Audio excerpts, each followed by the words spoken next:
My name's Anna. Uh, how many of y'all, just like a raise of hands, how many of y'all have led a group before? I assume most of y'all, or like given a talk at all. So I assume everybody has given maybe a talk, maybe. Um, but either way, if you haven't or if you have, that's okay. Doesn't really matter. But it is not an easy task.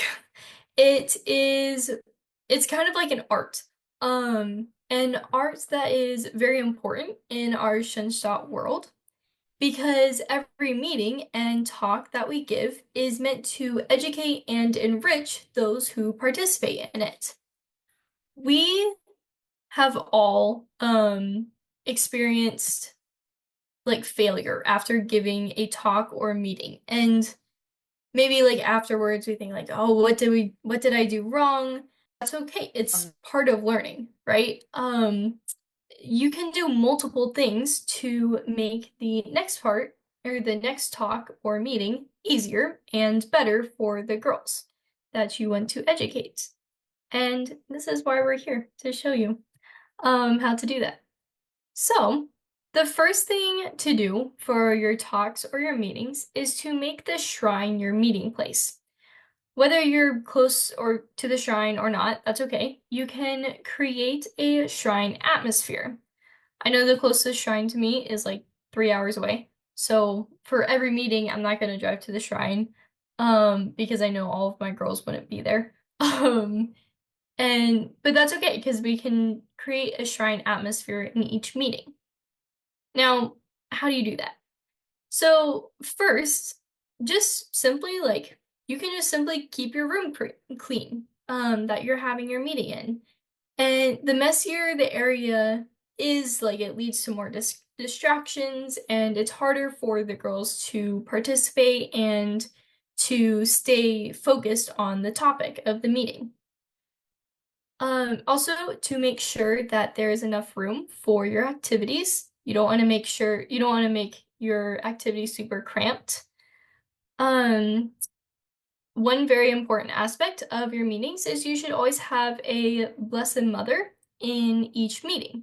So they, I remember like when I was in my little Marian Apostles group, my leader would always she would have a little bag and she had the MTA in it and a blue and yellow cloth and I remember always wanting to set this little thing like this little place for the MTA up, and it was just always very special for me, and I remember always having it as the center of the meeting, and it was always like in the front where everybody could see it. So that's very important to have an image of our Blessed Mother.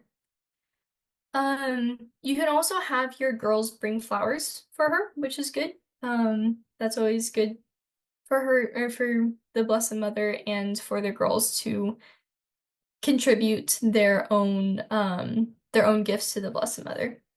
So another thing to think about is by starting and ending your meeting in prayer. This is a way to place yourself again into the spiritually into the shrine. And it helps you be aware that the Blessed Mother is always with you.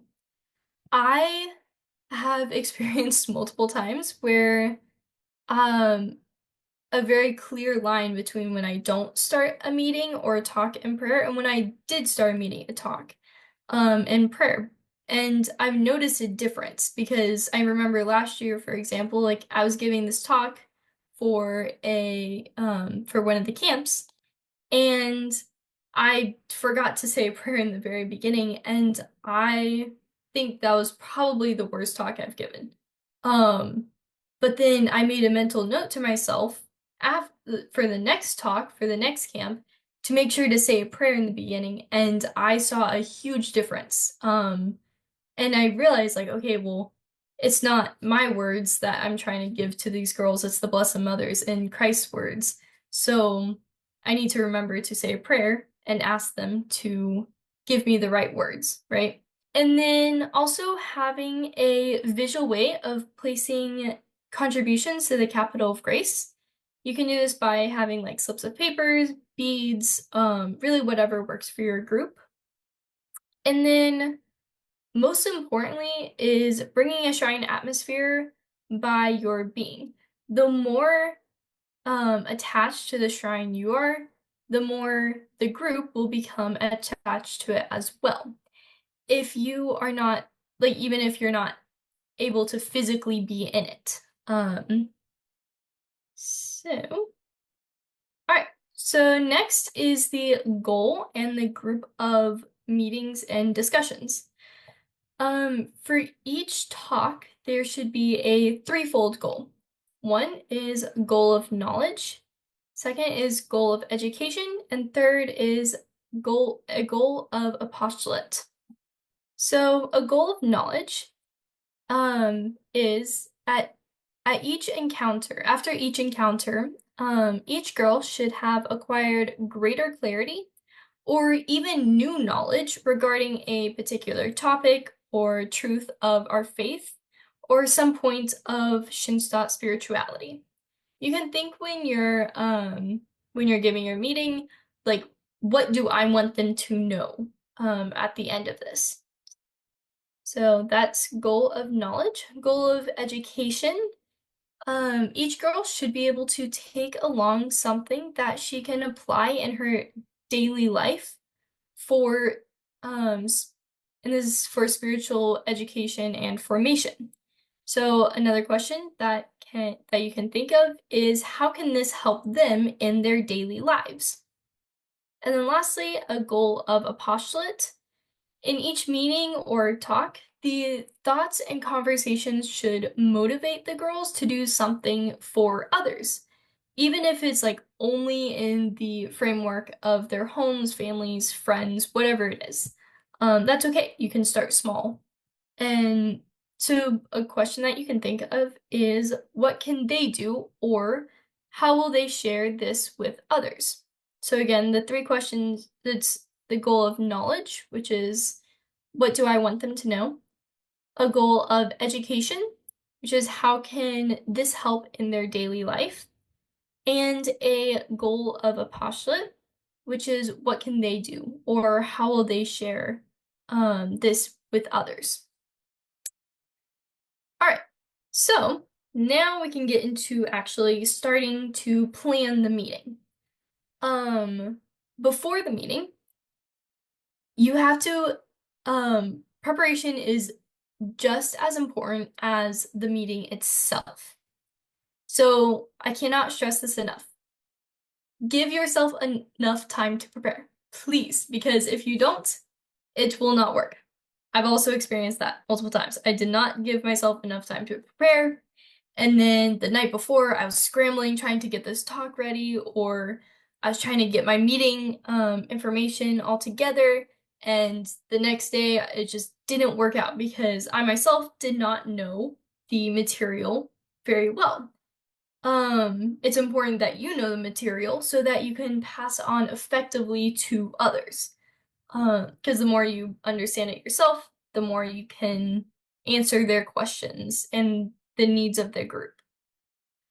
So if y'all have led a group in through Shinstock, you're given a like booklets with all of the information that you need, but those are just a guide and support for leading a group. It is important that you keep in mind that Shinsta is not just a movement of ideas, but a movement of life. It's not all just in the book, but you should live it out as well. The formation provided in the groups is meant to touch the lives of the members of your group. It is important to know your audience and what interests them as well. When preparing a meeting or a talk, try to always take in consideration what you observe in the group. Like, what do they like or not like? What do they need to learn? Which areas do they think they need more work on? Or like, how will they understand the material better? So for example, if you lead a group that likes to talk a lot, Find ways to spark meaningful discussions. My girls in my group love to talk a lot, so I try to have discussions for them all the time so that they can get their energy out that way. Um, so another example is if they like crafts or dancing, games, telling stories, skits, whatever it is. Find ways to incorporate them into your meetings. And that may take more time out of your day to add those into the meetings, and that's okay. Like, if that is how they're going to learn, then it's better for them to remember that material through things that they like to do than just sitting there listening to information that they're going to forget in 5 seconds anyways. So it's better to find a way that they can remember that. So, and then lastly, there are 4 things that you need to keep in mind when preparing a meeting. First, communication is key. Again, like I said earlier, with giving yourself enough time to prepare, I cannot stress this enough.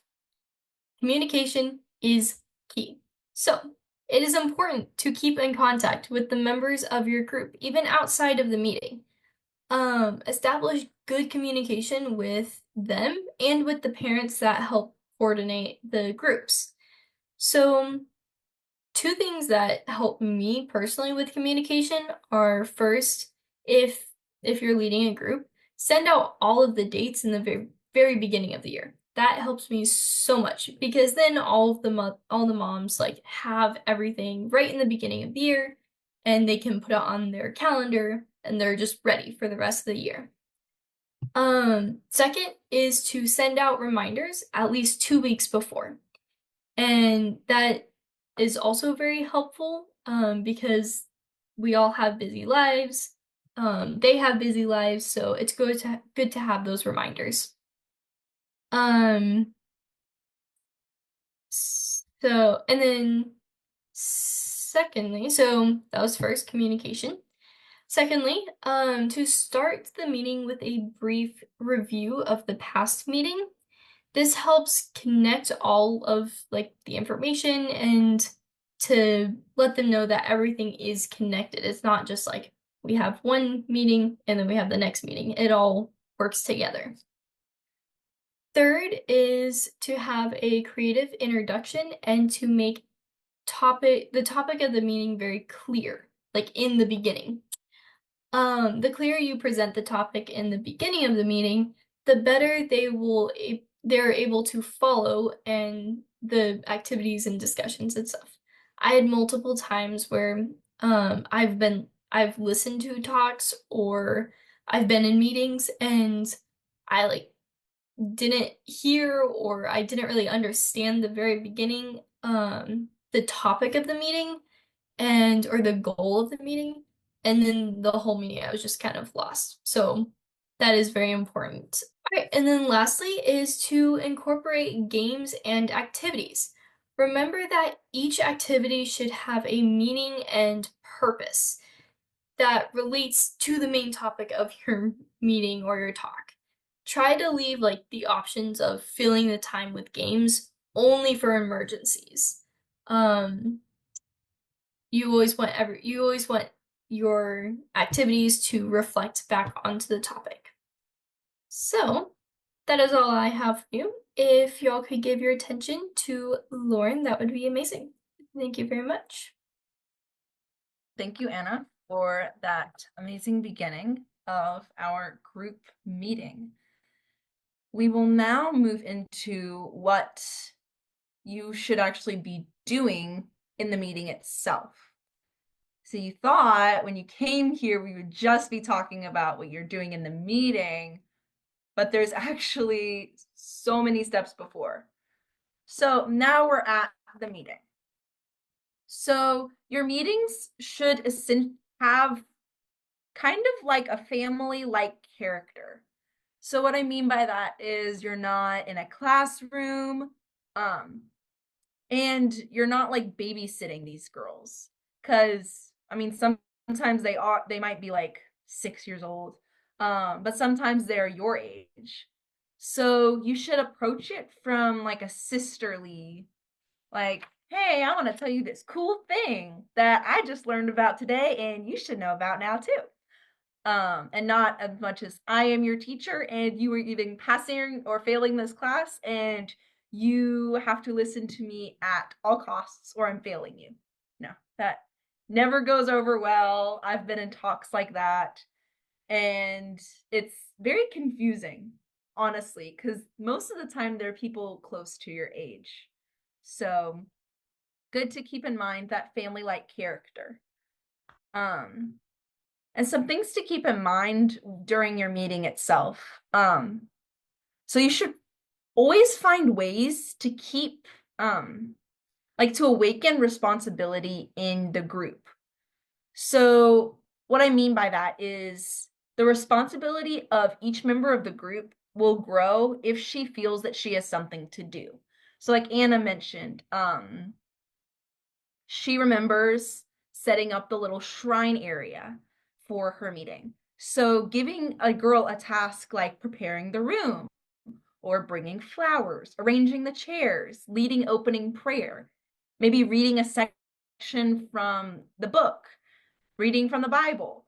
Girls love to be included. And it also just helps keep it less of a lecture and more of a like group discussion because lectures tend to be like listening for the first 5 minutes and then maybe the next 5 minutes it's gonna like zone out a little bit.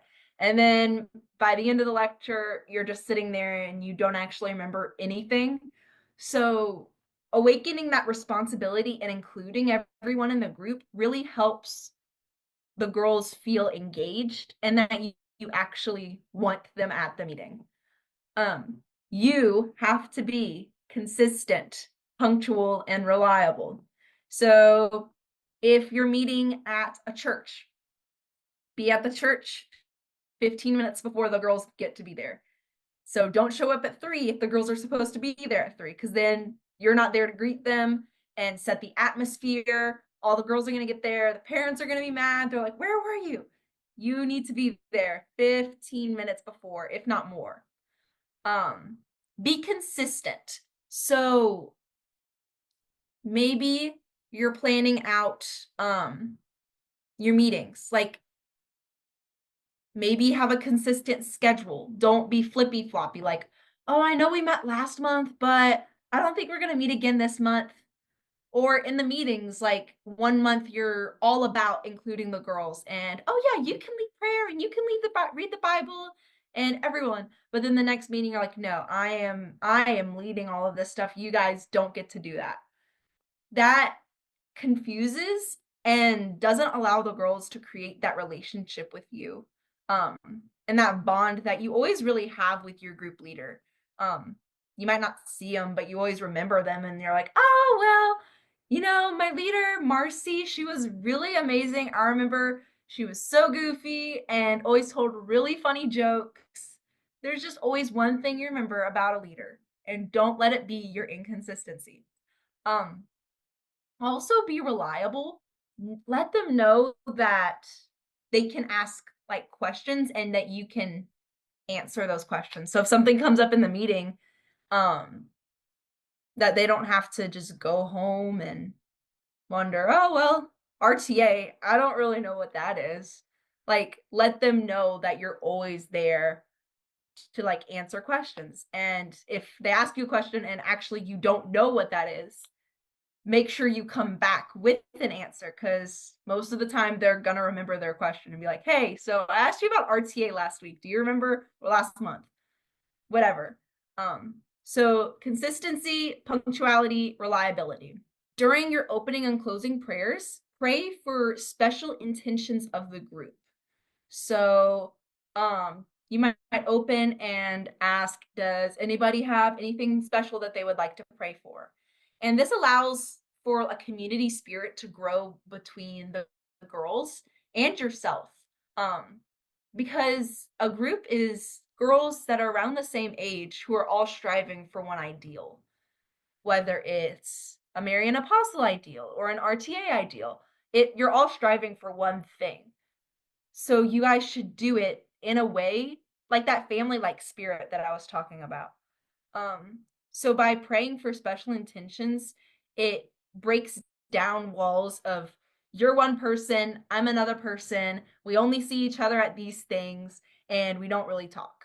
Like maybe saying, oh, praying for my new baby sister. It's like, boom, wall broken. I know you have a new baby sister now. And maybe they can talk about that. So many things can come out of that. Or it's pray for my uncle who just passed away. You know now that, oh, I should pray for that person even after the group. I was saying earlier how when they ask their questions, like have answers or come back with answers, but also take them seriously. So, especially even if they're getting off topic. So, say you're talking about the RTA and a girl asks, "Hey, can we like play something after this?" Most of the time you're just gonna like inside you're like, we're not wanting to play stuff right now. We're wanting to get like the material done. This isn't like game time.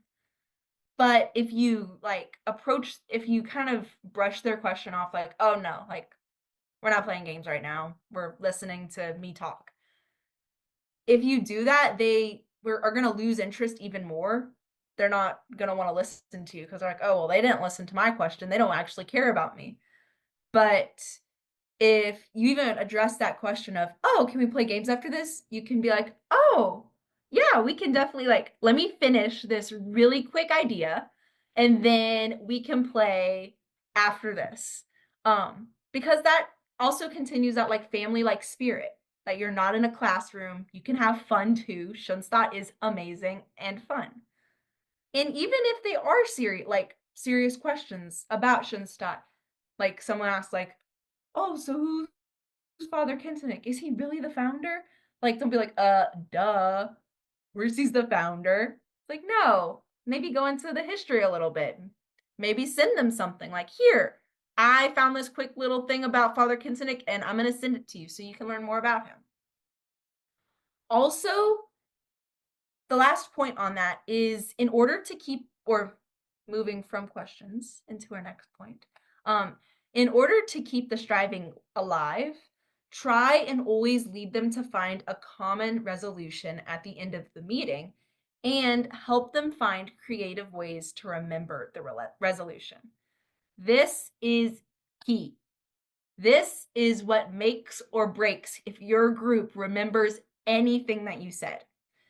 Because through the resolution, they are able to take what they just learned about whatever. So say I guess I'm using the RTA example today. So say we're learning about the RTA and how to be a living crown. They're not going to remember all like for a long time unless they have an application to to connect them to the next meeting. So allowing them to discuss and say, hey, what about this meeting struck out to you? And what can y'all do at your own homes to live out what we talked about? And sometimes there'll be a great discussion going between girls. Sometimes even only one girl has an idea. But the important thing is to ask the whole group, like, hey, do you all agree with this? Because you don't want to just listen to the one person saying, we should try to live out the virtues of purity, faithfulness, and nobility. Like that is the perfect resolution for someone learning about the RTA, right? But the girls don't know that. So just going straight into what one person says doesn't feed into the community of the group. So always bringing it back and be like, okay, well, Anna brought that up, but is that what everyone, like, are you all okay with doing that for the next meeting? And also having an incentive for them remembering their resolution. A really popular one that if you lead a group you've probably used is candy. I will give you a candy bar if you can tell me the resolution next time. And it's worked phenomenal for my group this year. They are so passionate about the little Skittles that they get at the end of every meeting. But it seriously does help them like recall like the whole theme of the year and they're able to continue discussing it. So Again, those 5 points were including your girls and having them have a responsibility in the group, being consistent, punctual, and reliable, praying for specific intentions, taking their questions seriously, and finding a common resolution at the end of the group. So that's what your during the meeting should kind of look like. Now going towards after the meeting. So you might think as your task as the leader is just over as soon as the meeting is over. And it's like, great, we did it. High five me, we did it. We're done. We'll see you guys next month. No. Your job as a leader never ends. You are a leader at all times, everywhere. And it is important that you carry in your heart the MTA has entrusted to you. Because, like I said, you're like their older sister. So you can always find opportunities to bring contributions to the capital of grace for them. You can also send them greetings on their birthday or special occasions, or pray specifically from some of their intentions. Write down your observations from the meeting. Ask yourself, did it go well? Could it be improved? Did they bring any questions that you weren't able to answer that I need to look up or ask someone about myself? And is there anything else that needs to be brought up at the next meeting? Because then, like Anna said with her, with whenever she didn't pray at the beginning of that one talk and it didn't go well, if she didn't reflect on why she didn't think her talk went well, she wouldn't have known how to improve and make it better. And so then she would be doomed to having terrible talks the rest of her life and there would be no improvement. But since Anna is smart and she is wise and knew the right thing to do, she reflected on how her talk went, the pros, the cons, and realized, oh, I forgot to pray. So she changed that for the next meeting. Boom. Fixed like perfect. So make sure you do reflect. And also reflect on what things worked for your group.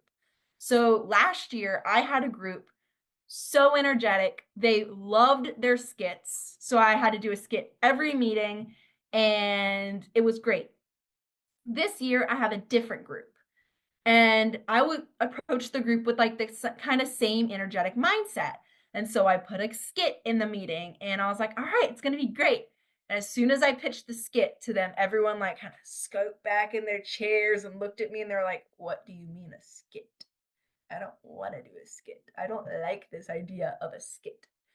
But they still did it because they wanted to participate in the meeting.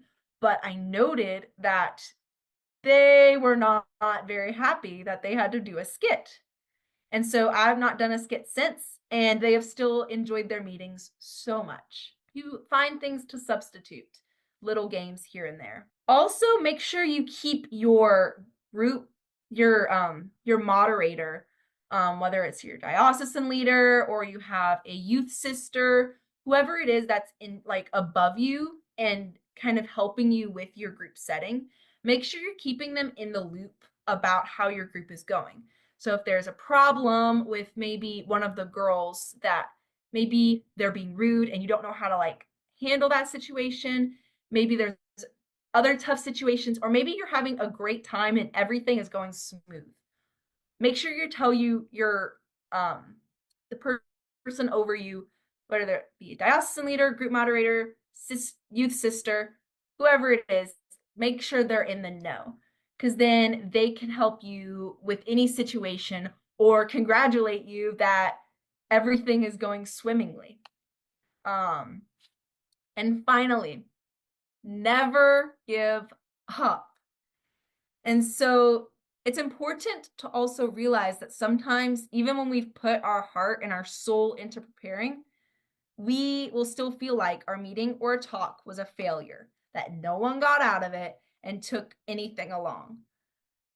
Like my first talk at an Advent retreat I completely lost track of time. I read way too many Bible verses. Nobody liked my talk. It was not great, not good at all. But when I told my diocesan leader and I told my other leaders how I felt, they encouraged me. They were like, "No, it's okay. Your first talk usually sucks because you don't know what you're doing. First time you do anything, you're gonna fall. You're gonna scrape up your knee. You're gonna bust your head open sometimes. I busted my head open. But you are never discouraged. Don't discourage yourself. Don't let others discourage you. Um, and you should always remember that sometimes you can see the fruits of your labor, but sometimes you can't, and that's okay. You don't always need to see your success. We never know which of these girls truly will take something away from this meeting or this talk. And even if she doesn't take it away directly right now, it may end up forming her in her life in the future. Like she might have this random idea of being a living crown, but never actually remembers where she heard that from. But it was you. You taught her that. So it's good to know that you never actually know how much you're going to affect these girls. And you should always go in with the mindset that you can change a girl's life today by what the mother, Blessed Mother and God has in store for you to say. And the important thing is that we prepare well and with love. If we've done that, or at least tried to, and you wanted to do it, then we have done our part. The rest is in the Blessed Mother's hands. And I mean, the best meetings are the ones that you can have at the shrine. And because you're with the Blessed Mother. But it's not where you are that's important, it's what you bring to the meeting. You are the one who orchestrates the atmosphere. You're the one who does all of that. You have to take that responsibility and be prepared. Be prepared. Come in with love. And